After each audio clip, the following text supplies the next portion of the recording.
এদিকে বাংলাদেশের রাজনীতিতে আবার ফেরার ছক কষছেন ভারতে পালিয়ে যাওয়া আওয়ামী লীগ নেতারা। এমন প্রতিবেদন প্রকাশ করেছে প্রভাবশালী ব্রিটিশ গণমাধ্যম দ্য গার্ডিয়ান।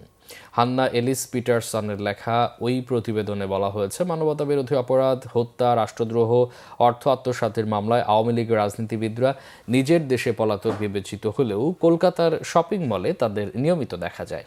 ফুড কোর্টে আরাম করে ব্ল্যাক কফি আর ফাস্ট ফুড খেতে খেতে দেশের রাজনীতিতে ফেরার ছক কষছেন তারা। এই ছকের ভেতরে শেখ হাসিনার দেশে প্রত্যাবর্তন পরিকল্পনা আর আসন্ন নির্বাচনে বিঘ্ন ঘটাতে সমর্থকদের সংগঠিত করার বিষয় রয়েছে।